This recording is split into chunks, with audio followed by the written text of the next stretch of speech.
Hey, everyone. Welcome to Unique Ways with Thomas Gerard, an audio podcast. We've got a great guest on today. He's a graphic designer, an educator, and a consultant from Brazil. His graphic design and illustration work has been exhibited in the Americas, Asia, Africa, and Europe, and featured in over 40 international publications. Born and raised in Rio de Janeiro, he's lived in New York, Shanghai, and Brasilia, and currently lives in The Hague. Please join me in welcoming Bruno Porto. Welcome, Bruno. Hey, Thomas. Ni hao, Panyo. How's everything? Thanks for having me here, man. It's fantastic. Awesome. Are you ready for 20 questions? Yes, I am. Okay, here we go. Question one. Tell me a little bit more about yourself. What do you do? Um, I've been a graphic designer and the educator since the mid 90s, but about 5 years ago, I went into this sort of a sabbatical to spend more time with my family and do a PhD, which got a little bit derailed because of the pandemia, but now it's back on track. So I say I'm in a bit of a limbo at this very moment because I do occasionally teach. I do some book design work. I do consult, but most of my time is focused now on the academic research itself, which is on the evolution per se, on the changes in graphic design of comic book covers. So I guess in a way I've been reinventing myself as a comics scholar. There's still a year or so to write the thesis, and at the moment I can't wait to get back into some sort of teaching duty, again. Hopefully within this new field. Great. Just a note for our audience, Bruno and I met, I think 15 years ago now. I was a Mm. lecturer at a design school in Shanghai, and he was as well, I think. So yeah, that was a good time. It was fantastic time. I loved listening and sort of reminding of it when you interviewed Garth McIntosh. Who was also with us, and it was amazing. It was amazing catching up with him through your talk. Yeah. Yeah, Garth was a great guest. Okay, here, question two. What's a key piece of knowledge that makes you different? Unique ways. Um, I I mean, in a way, I believe that we are all unique, but I would be your regular graphic designer who is into pop culture, but not many. I don't know many people they are into graphic design aspects of comics. So I would say that at this moment, this could be one very specific piece of knowledge. Uh, but I believe that whatever I could think of, something to pinpoint as my expertise is just one result of the combination of different types of knowledges that I've been picking up in the last whatever 2 or 3 decades. Uh, for example, this comic book cover graphic design thing is one result of my interest in typography, logo design, visual identity, which are subjects that I have both taught and practice as a designer. Uh, Combined with a background in editorial design, passion for comics, illustration, storytelling, transmedia characters. But this is actually a good question, because lately I've been hired as a consultant, and I have to be careful with what I say here because I had signed some NDAs to um, to Latin American and European design agencies that are doing like real ambitious projects on branding for big clients, international, multinational clients. I mean, they're based in North America. Let's say it like this. That want to expand their operations in Brazil and China, and they needed somebody that could understand the local cultures and design aspects. So they came to me, and which is something that is also sort of reflected on my being invited to be on the jury of international design awards.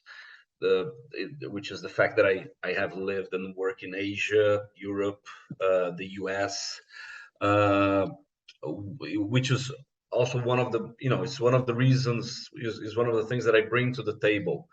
This sort of working knowledge of Latin American, Chinese, and European design cultures.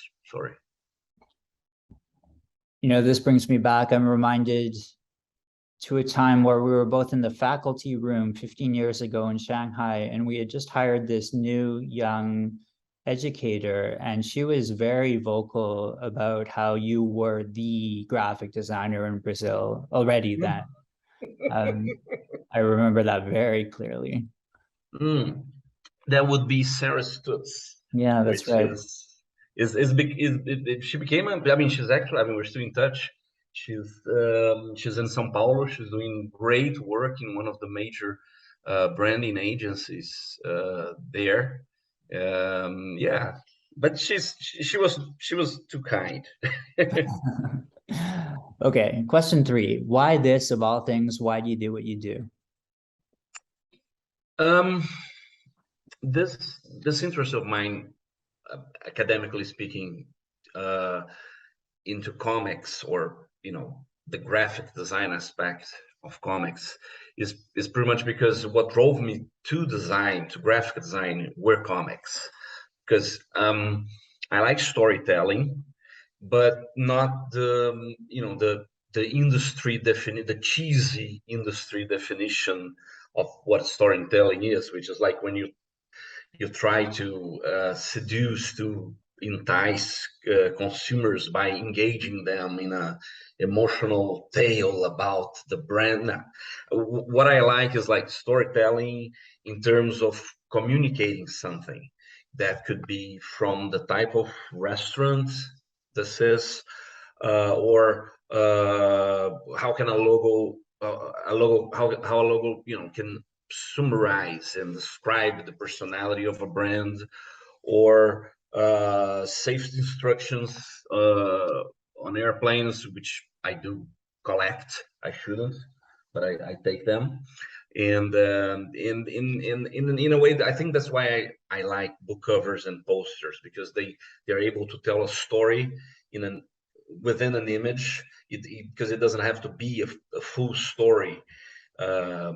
Just maybe a suggestion of a story that you will fill the rest with your imagination. And I don't know, I like to listen to people. I like people. I like be able to listen to them and understand how can I assist them into getting something that will make their life better, on different levels, like from entertainment to education to safety, whatever. Yeah. I'm really glad to hear you talk about branding. We recently had Debbie Millman on the show, who founded the School of Visual Arts Master of Branding program and is the chair there now. I've been binge watching her YouTube videos. It's really great. No, Debbie's fantastic. I heard your episode with her. We were together about 10 years ago, 11 years ago, in Taipei. We were both giving the Adobe Design Achievement Awards. This was the ICOD. It's now called ICOD. It's the old Icograta IC. It was an event, and I was one of the judges of the award, and I was in Taipei, so we were like giving the awards away. And it's one of your, it's a great episode, and she's fantastic. Love her. Awesome. Number 4 is, what does your future look like? Well, there was one thing that I didn't correct when you said on the presentation, because it's actually my fault, because I didn't update my website. I'm not in The Hague anymore. We've just moved to Toronto about a month ago. I mean, I don't even have my things. Everything's arriving on Tuesday, I guess. And we're planning to be here for the next 5 years. So I hope my future holds plenty of adventures in North America, I guess. Awesome. So here's a good one for you. Number 5, let's talk about location. How does the notion of place play into what you do? I've always liked to travel, and I've been fortunate to be able to do so.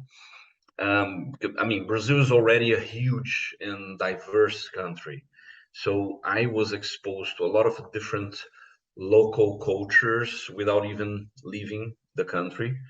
I was an exchange student in a small town, USA, in the 80s in North Idaho, minus 20 degrees in winter, which for a 16-year-old kid from Rio was a lot of fun, just for being completely contrasting. And then I later on I backpacked throughout Latin America, from Mexico to Argentina, Peru, Bolivia, Chile. I also lived in New York for a year while I was attending the continuing education courses at the School of Visual Arts. They didn't have Debbie Millman's master back then. I wish anyway. But I had great teachers there. It was a fantastic experience. And I think that, like, in terms of like the notion of place, I think that when you go to different places, you get a different point of view of things, because obviously you're out of your comfort zone, and this can be an incredible growing experience for you. That whenever you return, you are changed. You see things you were used to in a new light, and that's wonderful. That means wonders, if for problem solving people.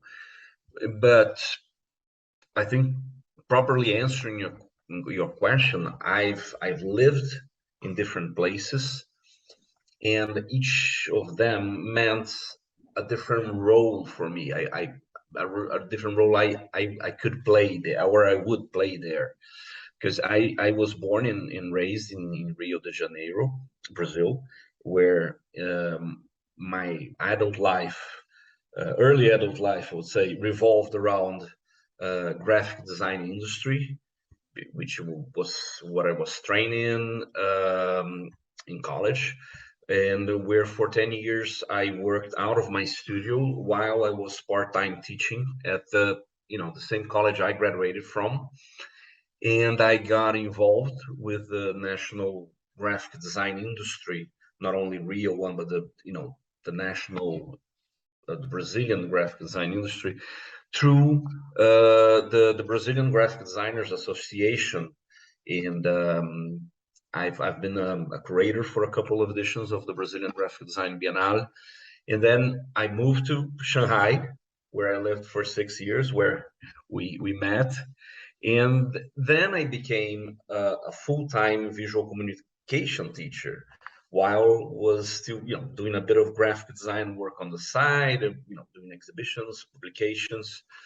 I collaborated with in a book for Taschen on Asian graphic design with Taschen editors Julius Widman and Daniel Bretas, and Sadao Mawekawa, which was the other co-author from Tokyo. And then I moved to Brasilia, where I lived for another 6 years, and where I became the program director for the graphic design course in a local college, and where I did even less graphic design work on the side, but also became very involved with the local creative industry.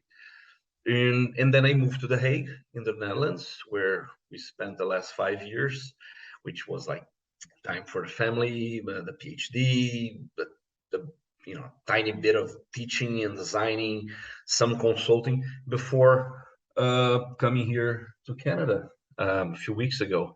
And it's definitely been a lovely ride, even though I was majorly acting different roles in each of those places. One role sort of, accumulated into the other, like evolved into something else.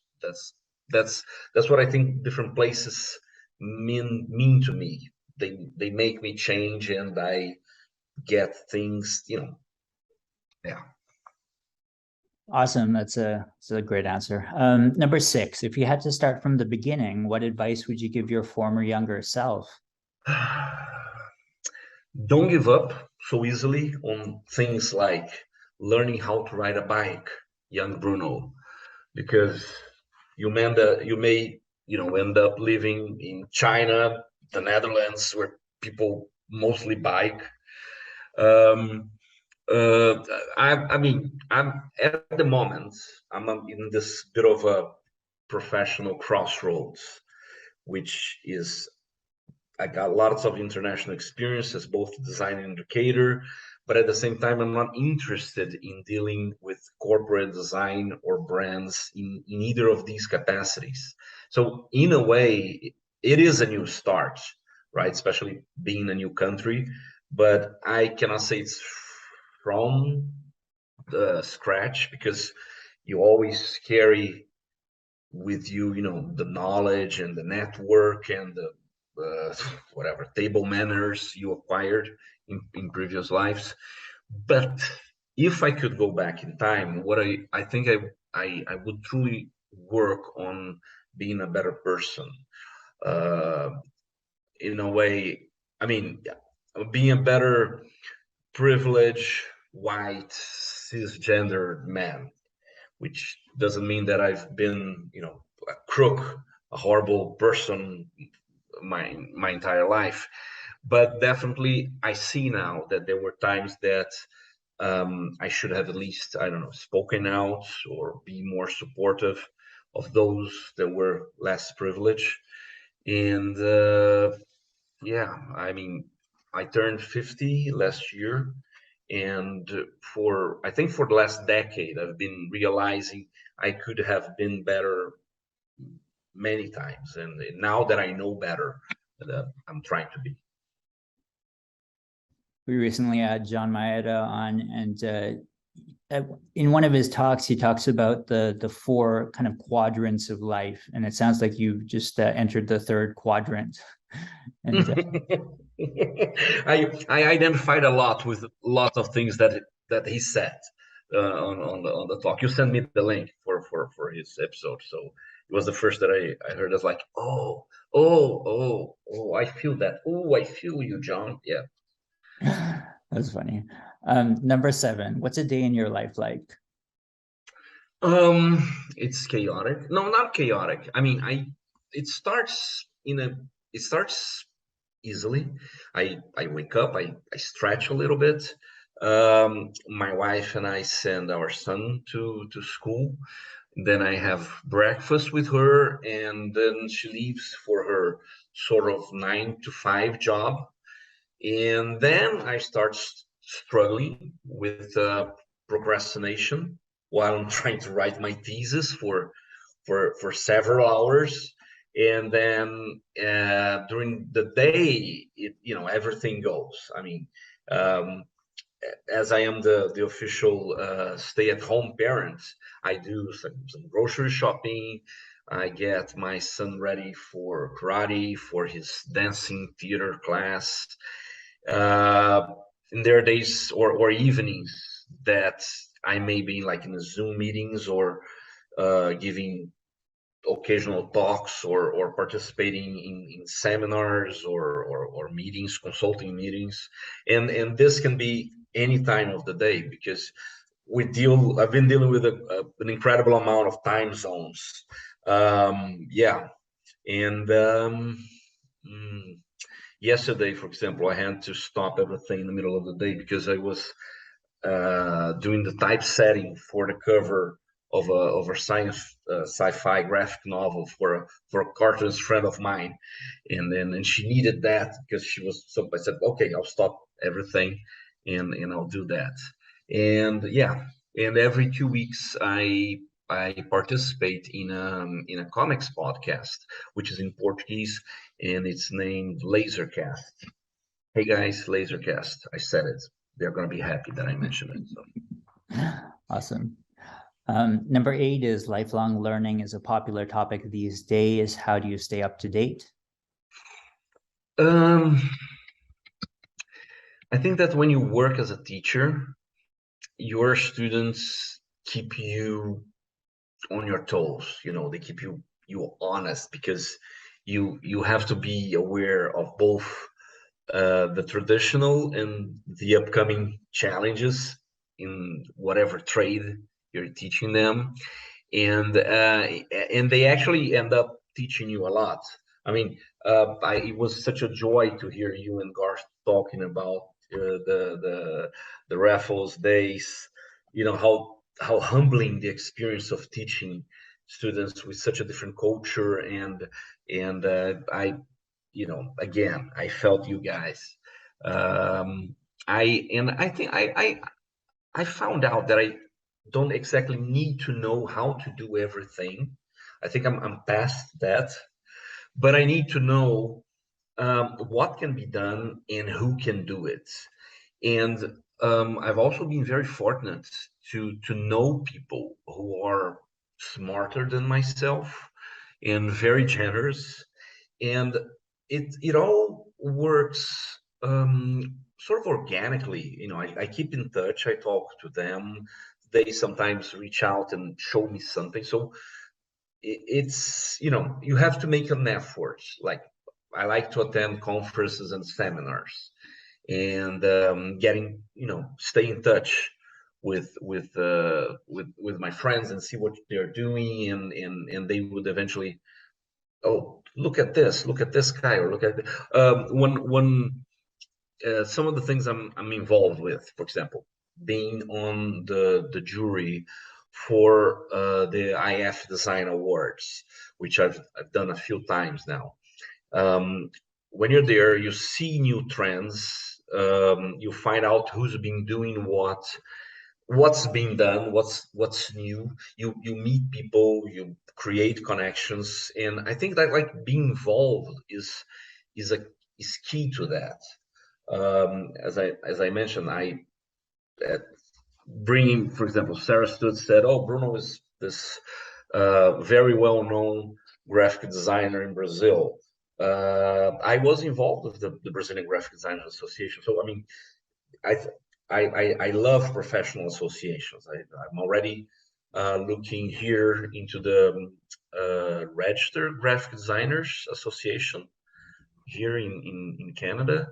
And there's also the CCSC, which is the Canadian Society for the Study of Comics, which, you know, it's a way to know things, to stay up to date, I guess. I'll feel bad if I don't give a plug here. The other one is called DESCAN, formerly the GDC, Graphic Designers Association of Canada. I have my CDP certification with them, so just a shout out there. Cool. Number 9 is, what tools do you use? Are you mainly digital these days? Yeah. Well, regarding technology, I am basically an Amish, right? I still don't know why they had to upgrade Photoshop 3 back in 1996, right? Photoshop 3 introduced layers, so what else do you need in an app, right? No, I mean, I pretty much work out on my laptop. I use the basic graphic design Adobe Suite apps. I read digital books. I mean, traveling around, moving around, you have to be digital. Part of my PhD research has to do with digital migration. But one thing that I still do by hand is I draw. I draw by hand. I tried tablets, and so far nothing has really stuck with me. But my 12-year-old, on the other hand, he has a Wacom one that he uses for animation and illustration. So it's something that I'll probably, learn from him soon, I guess. Nice. Halfway, number 10. How do you deal with work-life balance? Poorly, I say. But it's been much worse because, I mean, when you have a home office, which has been my situation in the last 5 6 years, it's hard to keep the home out of the office. But I managed to do it. I mean, I stipulate a number of working hours, and I try not to go beyond that. I use a app of Focus Keeper that makes me work 45 minutes and rest for 15. And I mean, I love being able to work from home, but I also do enjoy having a routine of leaving home to work somewhere else and return home, leaving work stuff behind, which when I mean, if you're teaching, or if you're the program director of a course, or if you have your practice like a studio outside of home, that's what I did. I mean, I always dealt with clients on a 9 to 5 weekdays schedule, because I think it's healthy this way. I don't need. I mean, they don't. I mean, nowadays it's hard because no one has landlines anymore. But not everybody needs to have my mobile phone, or they need to get in touch outside those established working hours. Yeah, I like that. Number 11, if you weren't doing what you do now, what would you be doing? Uh, I I I strongly believe that the grass is always greener on the other side of the fence, right? Um, so whatever I could dream of doing on a regular basis, to secure an income, I know that will also bring its shares of problems. For instance, I was in a band for many years ago, for close to, I think, a decade. And the only reason that worked was that the four of us had our day jobs, and then because I love music so much that I never wanted that to become a job, you know. I had my practice as in graphic design. I had my studio. I was teaching. So these were the things that I was doing for not for money. Of course, I enjoyed that, but I took the problems that they had because this was my job. So what I was like, oh, I always thinking, I don't know, I'm gonna be an editor or a comic book artist, or I'm gonna do. I don't know. I think you're obviously seduced by the nice aspects of things, but then you don't realize that there's a lot of bad things. And the fact that I started working as a graphic designer, and then became a teacher, there were problems in both of those jobs, which was a good balance, because sometimes you're like, oh, I cannot stand the clients and this, and you have the purity and the nobility of teaching. And it sort of balanced the things. Because what I like to do is I try my hand at new things, like editing a book, or writing a novel, or I directed a documentary, or producing a podcast. And once I found out that I like that thing, or aspects of that thing, I can incorporate that into what I usually do, as much as I think it suits me. It's going to suit me. But I guess in terms, I mean, regarding specifically my graphic design work, I wish it could be more relevant, or more beneficial to society somehow, I guess. Yeah, I agree with that. And, maybe this is the wrong interpretation, but, people like Debbie Millman are doing something different now with design, I think, in trying to get it in front of people in a way that it's never really been. And Mm-hmm. I think there's room for that. And, maybe that's why I'm doing this podcast. Mm-hmm. Mm-hmm. Yeah. Number 12, what would you not like to do in terms of your career? Well, as we're just talking, I mean, being involved with unmeaningful projects, because sometimes we have to, bite the bullets to pay the bills. But I much rather be involved with anything, even on a very small scale, that contributes to a better world, was also a reason I like design, because for its potential of bringing changes and improvements to people's lives, and that's actually why I think I enjoyed so much being the program director of the graphic design course in Brasilia, which uh, I mean, coming coming to think about it, is something that I would like to do again, even more than just teaching, because then I could steer the content of the classes, with not Mhm. only my classes, into cultivating the designers, the professionals, as forces of good, like exposing them to meaningful knowledge, to diversity, to being able to exercise thinking out of boxes, because I believe that's the way to tackle the world's problems that we have today.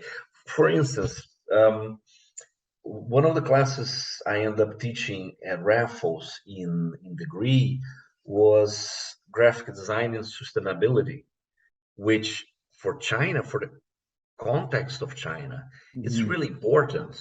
So the fact that you are able to um, um, expose those future graphic designers, Chinese graphic designers that are going to work in the most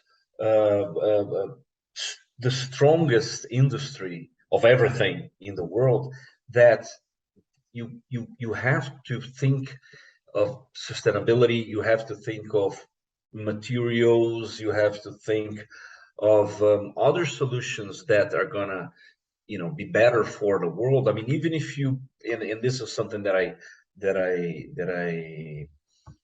think I was actually talking to David Fox. We Mm. met in Rotterdam. David was also a for you listeners.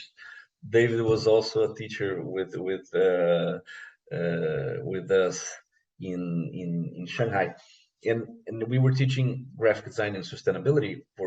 And then you think, like, okay, if we're gonna graduate 10 or 15 designers, they're gonna be able to make more sustainable products in China. That's a big win-win for the world. And yeah, I don't know if I answered your question. You did. I mean, the common thread among answers to this question is, you need to do stuff that aligns with your values to a certain extent. And often people have really progressive values, at least deep down. and they want to see those realized. So I think, yeah, I think you're definitely in line with the others. Thank you, Thomas. Number 13 is, what's your favorite word, quote, or sentence?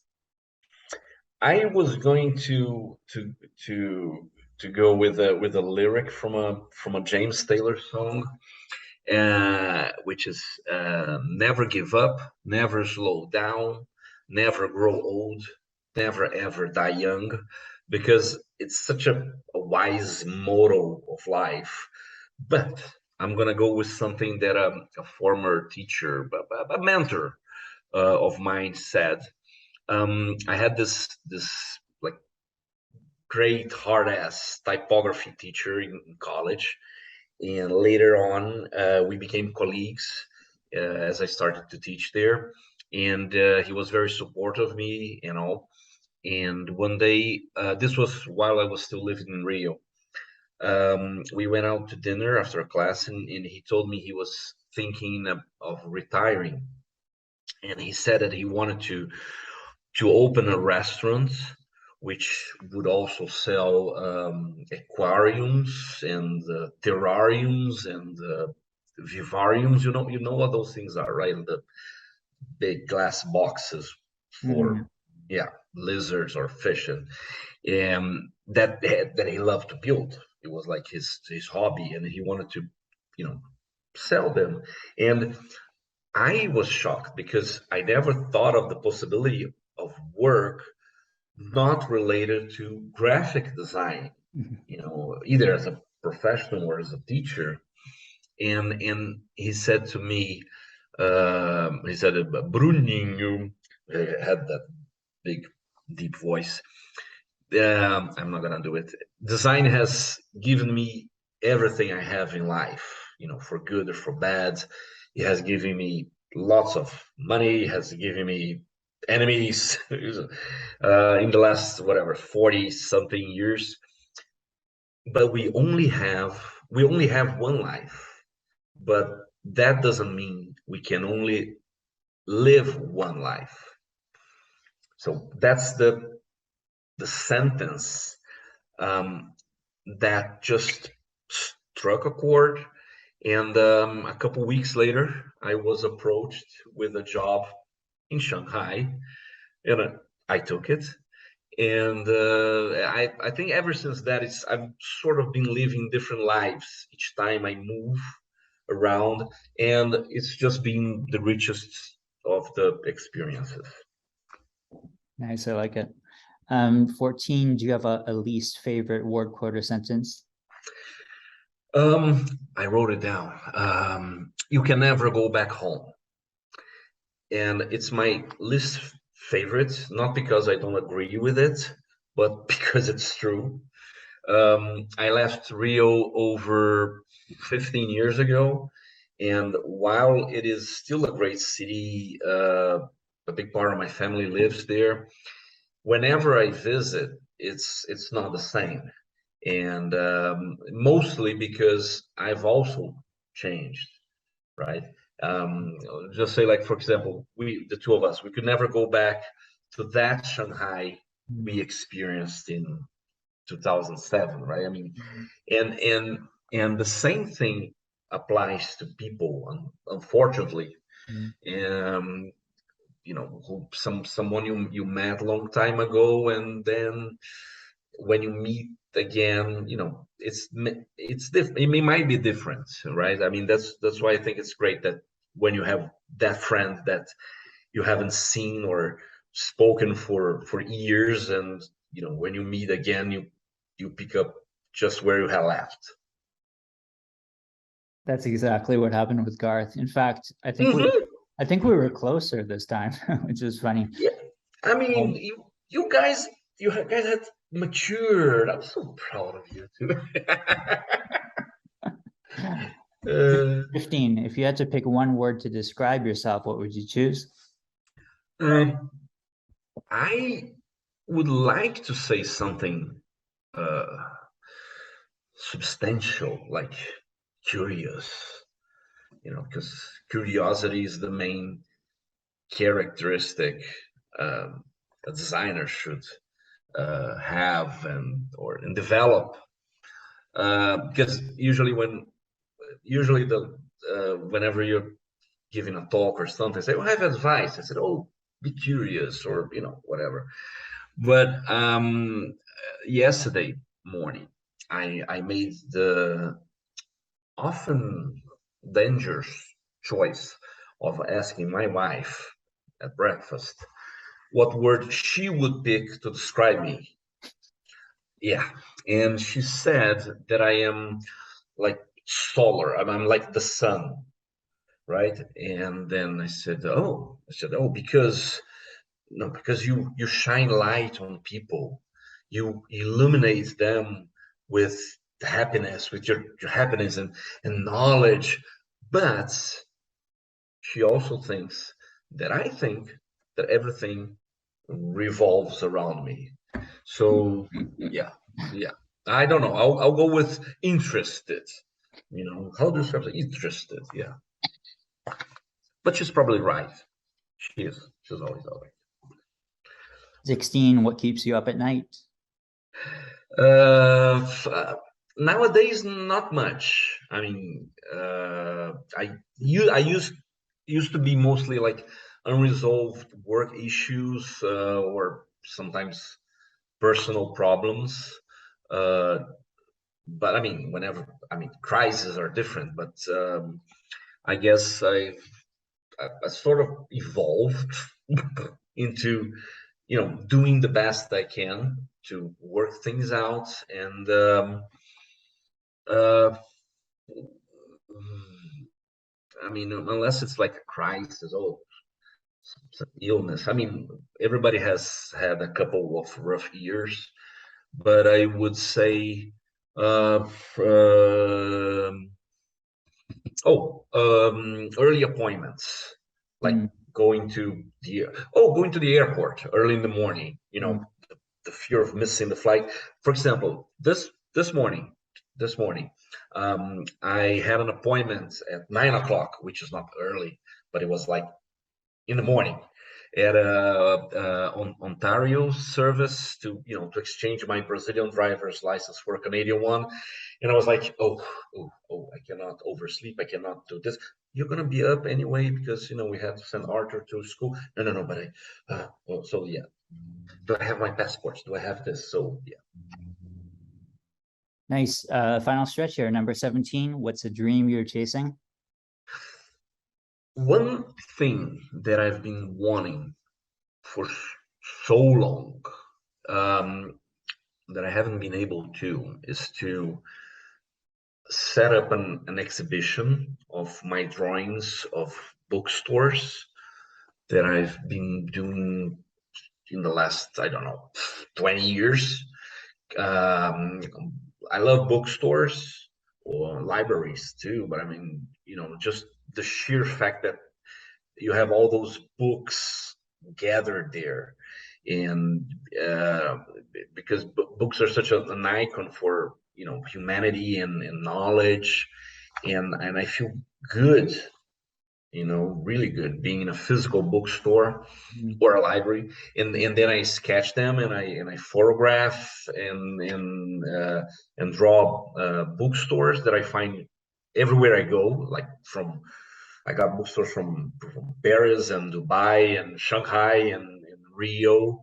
Everywhere I go, I sketch something, or I have a photograph reference that then I will later turn into a drawing. But I never think that I have enough pieces to do an interesting show. But one day I shall have that. It's a podcast, so I'm just looking ahead at the horizon. One day, yeah. what inspires you? In life, people who overcome adversities that should have knocked them down. Um, yeah, in life, in work, um, two or three color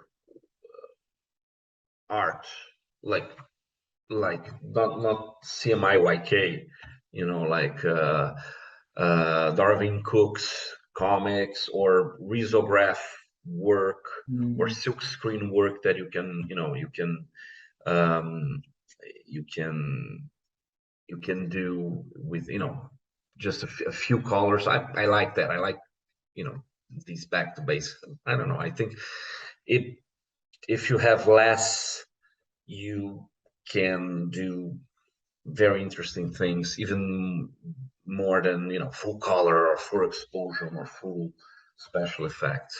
Yeah. Beautiful. Any advice you'd like to share? Um, if you can, and I think we're about that time that we're gonna be able to. I heard that you're going to Paris and Lisbon, so I would say travel. I mean, and leave your comfort zone. I mean, I think that people, especially designers, creative people, or people in creative jobs, they should go meet the other, and if possible, see how they live, what the other likes, what they eat, how they organize themselves, what are their basic needs, their values, and listen to them, right? And then, yeah, I think that leave your comfort zone and go meet the other, and read books, and don't be afraid, and eat your vegetables. Yeah. Yeah, John Maeda said he's a carbs guy and didn't realize you need protein in the morning until he was 40 years old. And I had a similar experience actually. And after that conversation, I started eating a lot more protein just suddenly. Drink water. Yeah, But okay. I'm gonna do my edit here. Drink water. Yes. okay, and finally, number 20. How can our listeners keep tabs on you? How do we check you out? What's the call to action for us? Well, as I said, I have to update my website. Sorry for that. I think LinkedIn is good, is most adequate to, creative economy related interaction. I'm also on Twitter. My handle is Portolandia. It's like Porto Land, but in Portuguese, Portolandia. Yeah, I I guess so. That's it. Twitter and LinkedIn. Cool. Okay, awesome. Well, so good to have someone of your caliber on the show, but also, being able to have camaraderie and to talk about the days 15 years ago is a true pleasure for me. Thank you so much for being on. Thank you so much for having me, and again, thank you for sending me your book, Emerging Scholar. It's not here with me physically because my things are arriving next week, but it's there. It's Thank you very much for that, and thank you very much for doing this. I've learned a lot with listening to Unique Ways. I think it's fantastic that you get people, you're able to compare lives and solutions and ways of thinking, and that you also don't always get academia and designers. You get different people. I mean, I mean, um, there was one that I really appreciate, Kelly Small.